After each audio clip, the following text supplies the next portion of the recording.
નમસ્કાર મિત્રો, આપણી આ ચેનલમાં તમારા બધાનું સ્વાગત છે મિત્રો આજે આપણે જાણીશું કે મનુષ્ય કોની કોની આયુ જીવે છે। મનુષ્યને 100 વર્ષની આયુ કેવી રીતે મળી? શું ભગવાન બ્રહ્માજીએ મનુષ્યને 100 વર્ષની આયુ આપી હતી? આજની આ વાર્તામાં આપણે જાણીશું કે મનુષ્યને 100 વર્ષની આયુ કેવી રીતે મળી। બની શકે તો આ વિડીયોને તમે પૂરી રીતે સાંભળજો મિત્રો। આ વાર્તામાં તમને ઘણું બધું શીખવા મળશે, ખૂબ જ જ્ઞાનવર્ધક આ વાર્તા છે મિત્રો। વિડીયોમાં તમે પૂરી રીતે ખોવાઈ જાઓ એ પહેલાં જણાવી દઉં કે હજુ સુધી તમે અમારી ચેનલને સબસ્ક્રાઈબ ન કરી હોય તો ચેનલને સબસ્ક્રાઈબ કરી લેજો। તો મિત્રો ચાલો આપણે આ જ્ઞાનવર્ધક વાર્તા શરૂ કરીએ। એક હંસ માનસરોવર ઝીલના પર્વતના શિખર ઉપર બેઠો હતો અને તે હંસ તેના વિચારોમાં ખોવાયેલો હતો। તે આમ તેમ જોતો હતો અને તેના વિચારોમાં મગ્ન હતો। તેના બાજુના કૈલાસ પર્વત પર ભગવાન શિવ બિરાજમાન હતા। હંસનું ધ્યાન 3 જીવોમાં જાય છે, જેમાં એક ગધેડો હોય છે, એક કૂતરો હોય છે અને એક ઘુવડ હોય છે। આ 3 જીવો હસતા હસતા જઈ રહ્યા હોય છે।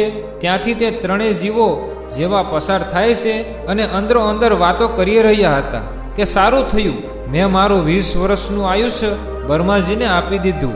આવું ગધેડો પણ કહી રહ્યો હતો કે સારું થયું, મેં પણ મારી ઉંમર બ્રહ્માજી પાસેથી ઓછી કરાવી લીધી। એ 3 વાતો કરતા કરતા પ્રસન્ન થઈને પસાર થઈ રહ્યા હતા। તે 3 જીવોને પોતાની આયુ ઓછી કરાવવાની ખુશી હતી।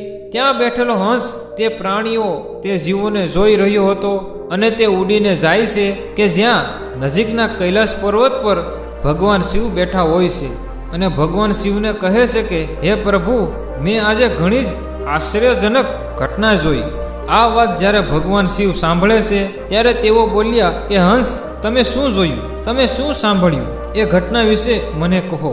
હંસ કહે છે કે હે પ્રભુ, મેં જોયું કે 3 જાનવરો 3 જીવો આ બાજુ ચાલ્યા આવે છે અને 3 જીવો ખૂબ જ ખુશ છે અને તેઓ વાતો કરી રહ્યા છે કે મેં મારી આયુ બ્રહ્માજી પાસેથી ઓછી કરાવી દીધી। બહુ સારું થયું, મારી ઉંમર ઓછી કરાવી દીધી। આવી રીતે 3 જીવો પોતપોતાની આયુની વાતો કરતા કરતા ચાલી રહ્યા છે અને 3 જીવો ઘણા જ પ્રસન્ન છે। તેનું શું કારણ હશે? શંકર ભગવાન કહે છે કે મારી વાત ધ્યાનથી સાંભળ। ભગવાન બ્રહ્મદેવે આ સૃષ્ટિની રચના કરી છે। તેઓ આખી સૃષ્ટિના રચયિતા છે અને બ્રહ્મદેવે આ સૃષ્ટિના દરેક જીવને અલગ અલગ ઉપપ્રધાન આપ્યું છે। તેઓએ બધા જીવને પોતપોતાની રીતે પ્રાધાન્ય આપ્યું છે। એક સમયની વાત છે કે આ 3 પ્રાણીઓ ગધેડો, કૂતરો અને ઘુવડ આ 3 જીવો મળીને ભગવાન બ્રહ્માજી પાસે ગયા અને બોલ્યા કે હે બ્રહ્મદેવ, અમને એ બતાવો કે તમે અમને કેટલી આયુ આપી છે। તમે અમારી આયુ નિર્ધારિત કરી દો અને કહી દો। ત્યારે ત્યાં પાસે બેઠેલો મનુષ્ય બોલ્યો, હે બ્રહ્મદેવ, તમે મને પણ કહી બતાવો કે મારી આયુ કેટલી છે। ત્યારે બ્રહ્માજીએ કહ્યું કે તમે બધા શાંતિ જાળવો, મારી વાત તમે શાંતિથી સાંભળો। તમને બધાને 40 વર્ષની આયુ આપી છે। જાઓ, તમે બધા પોતપોતાની રીતે આયુ ભોગવો, આ સૃષ્ટિમાં રહો। જ્યારે આ વાત ગધેડાએ સાંભળી ત્યારે તે બોલ્યો કે હે બ્રહ્માજી, તમે આ શું કરી દીધું? મારી આયુ 40 વર્ષ કરી દીધી। હું તો બોજો ઉઠાવીને થાકી જઈશ। આમ જ જો બોજો ઉઠાવીશ તો મરી જઈશ। હે ભગવાન, હે બ્રહ્મદેવ, મારી તમને વિનંતી છે કે મહેરબાની કરીને મારી આયુ 20 વર્ષ ઓછી કરી દો। બ્રહ્મદેવ તે ગધેડાને કહે છે કે હું તારી ઉંમર ઓછી કરી દઈશ, પણ તારા આ બધા સાથીઓ, આ બધા મિત્રોને પૂછી લે કે તારી આયુ કોણ લેશે। જો આમાંથી કોઈ તારી આયુ લેવા માંગતો હોય, તારી આયુ લેવા તૈયાર થાય તો તારું આયુષ ઓછું કરી દઈશ। અહીંયા પાસે બેઠેલો મનુષ્ય બોલ્યો કે હે બ્રહ્મદેવ, આ ગધેડાની આયુ તમે મને આપી દો। મારી આયુ માત્ર 40 વર્ષની જ છે। પ્રભુ, તમે મને આપી દો। ભગવાન શિવ હંસને કહે છે, હંસ, જ્યારે આ વાત બ્રહ્માજીએ સાંભળી તો બ્રહ્માજી બોલ્યા કે તથાસ્તુ, આ 20 વર્ષની આયુ હું મનુષ્યને આપું છું। મનુષ્યની મૂળ આયુ 40 વર્ષની હતી જે બ્રહ્માજીએ આપી હતી અને હવે ગધેડાએ 20 વર્ષની આયુ આપી, તે બધું મળીને 60 વર્ષની થઈ ગઈ અને ગધેડો તો ખુશ થઈ ગયો કે તેની ઉંમર ઓછી થઈ ગઈ। કેમ કે ગધેડાએ વિચાર્યું કે મારે તો હંમેશા ખૂબ જ બોજ ઉઠાવવાનો છે। હવે જ્યારે કૂતરાએ જોયું કે ગધેડાએ તેની આયુ 20 વર્ષ મનુષ્યને આપી દીધી. ત્યારે કૂતરો કહે છે, હે બ્રહ્મદેવ, તમે મારી સાથે અન્યાય કર્યો. મને પણ લોકો બહુ દંડા મારે છે, ખાવાનું નથી આપતા, હું આમ તેમ રખડ્યા કરું છું. 40 વર્ષ જીવીને હું શું કરીશ? હું કેટલો કષ્ટ સહન કરું? મને ઘણી મુશ્કેલીઓ ઊભી થશે. મારી પણ 20 વર્ષની આયુ ઓછી કરી દો. હું આટલું બધું લાંબુ આયુષ્ય નથી ભોગવવા માગતો. હે પ્રભુ, જો હું આટલું બધું લાંબુ આયુષ્ય ભોગવું તો મારી સ્થિતિ ખૂબ જ દયનીય થઈ જશે. આમ તેમ માર ખાઈને રખડવું પડશે. માટે તમે મારી આયુ પણ ઓછી કરી નાખો. ભગવાન બ્રહ્મદેવ કહે છે કે આમાંથી કોઈ જીવને પૂછી લે. જો એ તારી આયુ લેવા તૈયાર થઈ જાય તો હું તારી આયુ ઓછી કરી દઈશ. ત્યાં બાજુમાં બેઠેલો મનુષ્ય બોલ્યો, હે બ્રહ્મદેવ, 60 વર્ષમાં હું શું કરીશ? આ 20 વર્ષ પણ મને આપી દો. બ્રહ્મદેવે કહ્યું, તથાસ્તુ. કૂતરાના 20 વર્ષ પણ મનુષ્યને આપી દીધા. હવે મનુષ્યની આયુ વધીને 80 વર્ષની થઈ જાય છે. આ બધું જોઈને ઘુવડ બોલ્યો કે હે પ્રભુ, તમે મારી સાથે અન્યાય કરી રહ્યા છો. મને પણ શિકાયત છે. આટલી બધી લાંબી આયુ હું પણ જીવવા નથી માંગતો. મને તો દિવસે દેખાતું પણ નથી. હું ફક્ત રાત્રે જ જોઉં છું. હું આટલી બધી લાંબી આયુ લઈને શું કરીશ? હે પ્રભુ, હું તો ફક્ત બેસીને જોયા કરું છું. તો એવામાં હું આટલું બધું લાંબુ આયુષ્ય લઈને શું કરું? મારે પણ 20 વર્ષની ઉંમર ઓછી કરી દો. ભગવાન બ્રહ્મદેવ કહે છે, તું પણ કોઈને પૂછી લે. જો કોઈ તારી આયુ લેવા તૈયાર થઈ જાય તો હું તારી આયુ ઓછી કરી દઈશ. ત્યાં બેઠેલો મનુષ્ય બોલ્યો કે હે બ્રહ્માજી, મારી આયુ તો ફક્ત 80 વર્ષની જ થાય છે. આ 80 વર્ષમાં હું કેવા કેવા કાર્ય કરીશ? આટલા વર્ષોમાં હું શું કરીશ? માટે તમે ઘુવડનું આયુષ્ય મને આપી દો. બ્રહ્માજી કહે છે, તથાસ્તુ. ઘુવડની પણ 20 વર્ષની આયુ પણ આપી. આવી જ રીતે ત્રણેય જીવો પાસેથી 20 વર્ષની આયુ લઈને મનુષ્યની આયુ 100 વર્ષની થઈ ગઈ.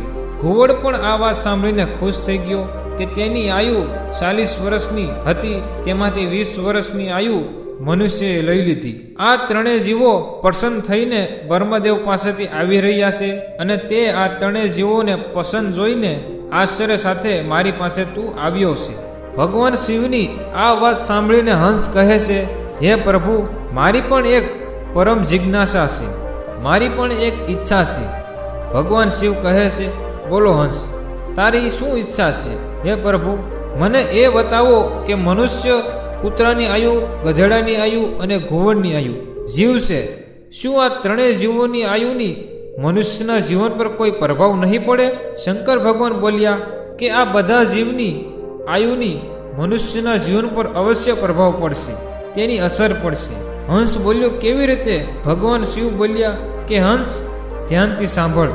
જ્યારે મનુષ્ય તેની આયુ 40 વર્ષ જીવી લેશે ત્યારે તે મનુષ્યની જેમ જીવશે, એક વ્યક્તિ તરીકે જીવશે.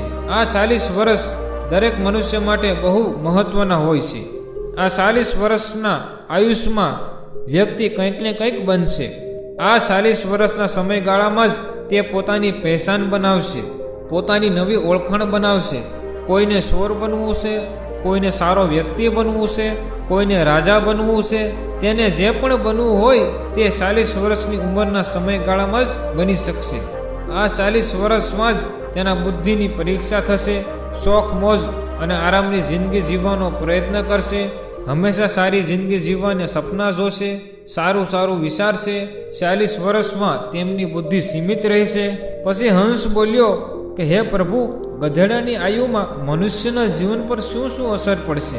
તો ભગવાન શિવ બોલ્યા કે જો 40 વર્ષ પછી મનુષ્યનું જીવન ગધેડા જેવું થઈ જશે અને 40 વર્ષની આયુ મનુષ્યની આયુમાં જ જે તેઓએ મોજ શોખ આરામ કર્યો હતો, પોતાની જિંદગી આરામથી જીવી હતી, તેનો ભાર તેના પર આવી જશે. તેની પત્ની હશે, પુત્ર હશે, તેનો પોતાનો પરિવાર વધી જશે. અને જ્યારે પરિવાર વધી જશે એટલે તેને કમાવવું પડશે, મોજ મસ્તી છોડવી પડશે.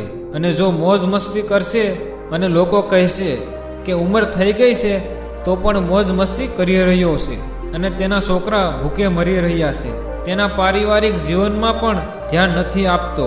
ભગવાન કહે છે કે 40 વર્ષથી 60 વર્ષ સુધી મનુષ્યનું જીવન ગધેડા જેવું થઈ જાય છે. જેવી રીતે ગધેડો બોજ ઉઠાવે છે તેવી જ રીતે મનુષ્યને પણ બોજો ઉઠાવવો પડશે.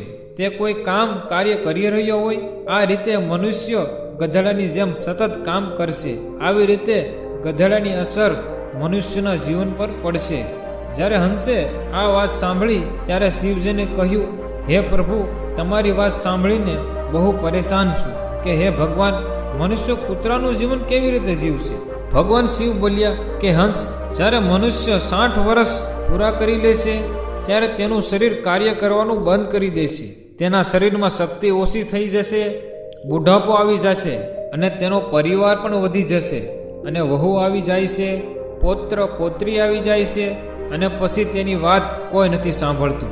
જેવી રીતે કૂતરો લડે છે, કૂતરો ભસે છે, તેવી જ રીતે મનુષ્ય પણ બધા જીવ સાથે લડ્યા કરે છે અને તેને કોઈ સન્માન, કોઈ માન્યતા નથી આપતું. આપ જોઈ રહ્યા છો કે તમારી આસપાસ પણ આવી જ રીતે થઈ રહ્યું છે. 10% લોકો જ પોતાના માતા પિતાની વાત માનતા હોય છે, તેમનું મૂલ્ય કરતા હોય છે. નહીં તો 60 વર્ષ બાદ પિતાજીને હટાવીને દૂર બેસાડી દે છે અને કોઈ વાત હોય તો કહે કે આ તો આવી રીતે બકબક કર્યા કરે છે. ભગવાન શિવ કહે છે, જુઓ હંસ, જેવી રીતે કૂતરો ભસ્યા કરે છે તેવી રીતે મનુષ્યના જીવન પર કૂતરાની આયુની અસર થાય છે, તેનો પ્રભાવ જોવા મળે છે. આ વાત સાંભળી હંસ બોલ્યો, હે ભગવાન, તમે મને બહુ સારી વાત બતાવી અને હવે મને એ પણ બતાવો કે મનુષ્ય ઘુવડની આયુ કેવી રીતે ભોગવે છે. ભગવાન શિવ કહે છે કે હંસ, આ પણ સાંભળી લે. હવે જ્યારે મનુષ્ય 80 વર્ષ પાર કરે છે ત્યારે ઘુવડની આયુ પ્રારંભ થાય છે અને 80 વર્ષ પૂરા કરતાં કરતાં તેના શરીરનું બધું બળ પૂરું થઈ ગયું હોય છે. શારીરિક શક્તિ ઓછી થઈ ગઈ હોય છે. શારીરિક શક્તિ જ્યારે પૂરી થઈ જાય છે ત્યારે હાથ પગ કામ કરવાનું બંધ કરી દે છે અને તેની આંખોની રોશની પણ ચાલી જાય છે અને કાનથી સાંભળવાનું પણ બંધ થઈ જાય છે. જેવી રીતે ઘુવડ બેસી રહે છે તેવી રીતે 80 વર્ષ બાદ મનુષ્ય પણ બેસી રહે છે. ના કોઈને સાંભળે છે, ના કોઈને જોવે છે. ઘુવડ જેવું આચરણ મનુષ્યનું પણ થઈ જાય છે. ભગવાન શિવ કહે છે કે હંસ, આવી જ રીતે મનુષ્ય 40 વર્ષ બાદ આ ત્રણેય જીવોનું આયુષ્ય જીવે છે અને તેનું 100 વર્ષનું આયુ પૂરું થઈ જાય છે. ભગવાન શિવ કહે છે કે આ જ કારણ હતું કે ત્રણેય જીવો ગધેડો, કૂતરો અને ઘુવડ ખૂબ જ પ્રસન્ન થઈને ચાલી રહ્યા હતા. આયુ કેટલા પણ વર્ષની કેમ ના હોય, પણ આરામ આપવી જોઈએ અને જો તે આરામદાયક અને સન્માનજનક હોય તો જ 100 વર્ષની આયુને સારી માનવામાં આવે છે. હંસ, આ જ કારણ હતું કે ગધેડો, કૂતરો, ઘુવડ હસતા હસતા જઈ રહ્યા હતા. હંસ કહે છે કે હે પ્રભુ, તમે મારી જિજ્ઞાસા શાંત કરી, તમે મને સંસારની સૌથી સારી વાત બતાવી, ખૂબ જ જ્ઞાનવર્ધક વાર્તા મને સંભળાવી. તમે જાણો જ છો કે સાચે જ મનુષ્ય આ સારી આયુને જીવે છે. મનુષ્ય 40 વર્ષ પોતાની આયુ જીવે છે અને 40 વર્ષ પછી 60 વર્ષ ગધેડાનું આયુષ્ય જીવે છે અને 60 વર્ષ પછી 80 વર્ષ સુધી કૂતરાની આયુ જીવે છે અને 80 વર્ષ પછી 100 વર્ષ સુધી ઘુવડની આયુ જીવે છે, જે કોઈ મનુષ્ય જીવી શકે છે. મિત્રો, તમને આ જ્ઞાનવર્ધક વાર્તામાં કંઈક નવું જાણવા, કંઈક નવું સાંભળવા મળ્યું હોય તો તમે આ અમારી ચેનલને સબસ્ક્રાઈબ કરજો અને બાજુમાં બેલ આઇકન છે એને પણ દબાવી દેજો, જેથી અમારા આવનાર વિડીયોની માહિતી તમને સૌથી પહેલાં મળી શકે.